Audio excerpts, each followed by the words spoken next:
Alright, hey what's up YouTube, it's Kevin, and today I'm going to be talking about how to manage your school, your sports, and your social life all in one go. So let's get into it.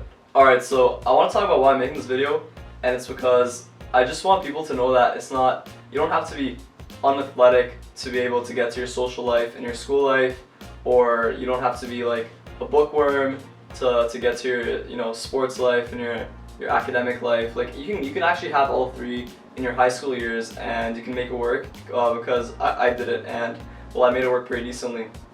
And in addition to that, I just want to mention that this is how I did it, and I feel like it applies to most people. It might not apply to you, so feel free to change it based on whatever your needs are, really.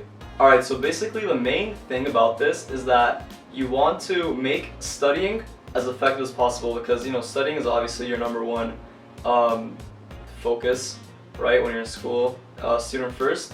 So you want to compress school into as little time as possible, and you want to do this without cutting any corners, of course, right? And this falls into three things that you gotta do. The first thing you gotta do is that you gotta make sure, like my school, for example, I can build my course schedule. So every single semester, I pick the last period of school to take as my lunch, right? So basically, whereas everybody else finishes school at 3:30, I would finish at 2:10. So I would have an extra hour and 20 minutes basically free just to do whatever I wanted to. And over the course of a semester or years, like I did this every single year after my 9th grade, this adds up a lot. Like that 1 hour and a bit really translates into a lot of homework that you can finish, so you can get to your gym, you can get to your practice, and you can even get to your social life after that.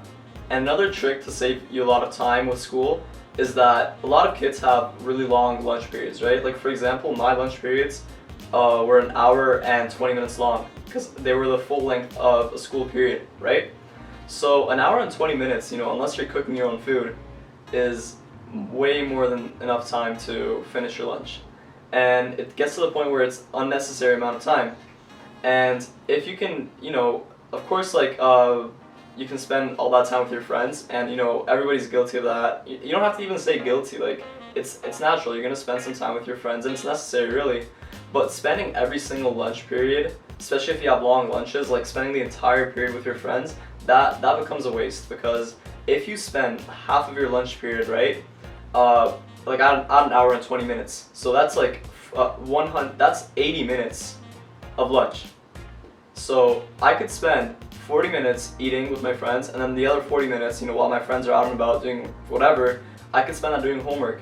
And in the end, that translates into so much more work getting done, that it's going to make time for your practices and your tournaments, and it's going to make time for that party you're going to go to on the weekend, which is probably way more fun than going out with your friends to God knows where for 20 minutes during your lunch break. And finally, a really big time waster in school is just like unproductive class time. Like a lot of the time in class, you're not really doing much.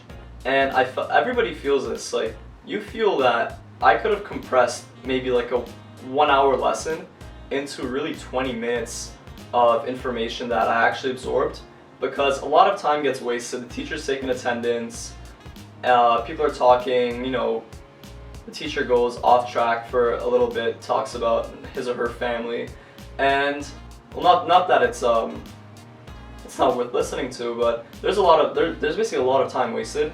And what I would do in my latter years of high school, like grade 11 and 12, where it started getting a little bit harder, is I would just, every time I felt like we're doing nothing in class right now, like there was like a 2-minute, 3-minute, 4-minute period where we're doing nothing, like I would grab my math homework and like do one question.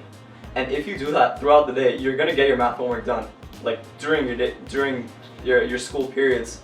And once you start doing that, like over the course of a semester, you're gonna get so much homework done that most days I would go home and I wouldn't even have any homework, because I did it during lunch for 40 minutes, after spending 40 minutes with my friends, and I would do little math questions or write a paragraph of my essay. So I would get home and I would have time for track practice, because I run track, and I ran it at a pretty high level in high school, at the provincial level, which is the equivalent of the state level in the United States. Here, I live in Canada, by the way.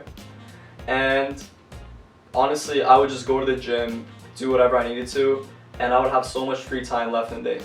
If you consider the fact that most people get off at 3:30 for school or like 3 o'clock, that leaves you with more than 7 hours to do anything you want, really. And a lot of people have extracurricular activities they do at school, or you might, your practice might be school related, so you'd stay at school longer. But more than 7 hours if you, do your homework during lunch and during little chunks of time in class, that's a lot of time to, get to your sports, and on days you don't have practice, you could even go out with your friends if you wanted to.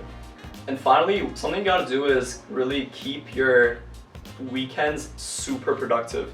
I would go home every Friday after school, hit the gym, right? And then I'd spend the rest of Friday night with my friends. Makes sense. But on Saturdays, in the morning, I would go to Starbucks or the library, and I would literally force myself to sit on a chair for 4 to 5 hours and just get as much work as you can get done in that amount of time. And if you stay focused, right? If you're not on Instagram checking posts, or like you're not snapping people, you're gonna get like full projects done in that 4 or 5 hours that you sit on a Saturday morning.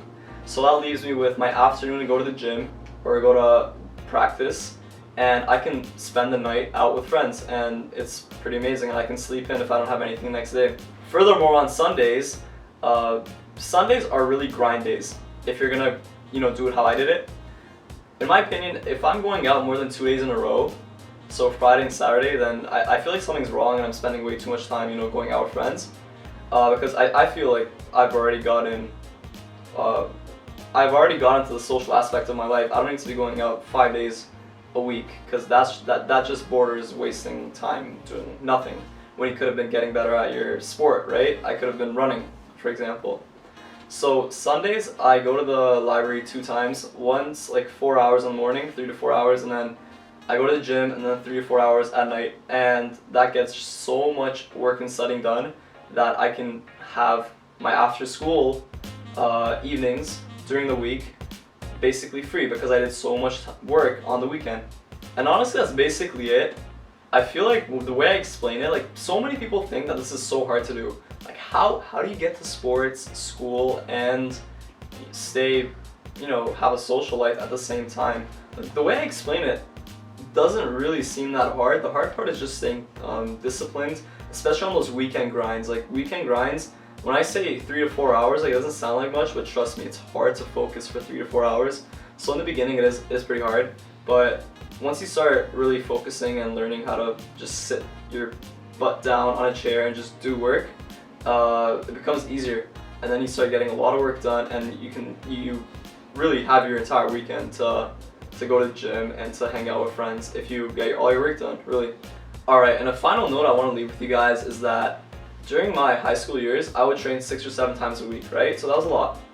And it takes a toll on the body, so you need to make sure that you're eating properly. So this includes getting all your calories you need for the day, your carbs, your protein, your water, because I would get injured like once a year, and it always came back to the fact that I wasn't eating enough.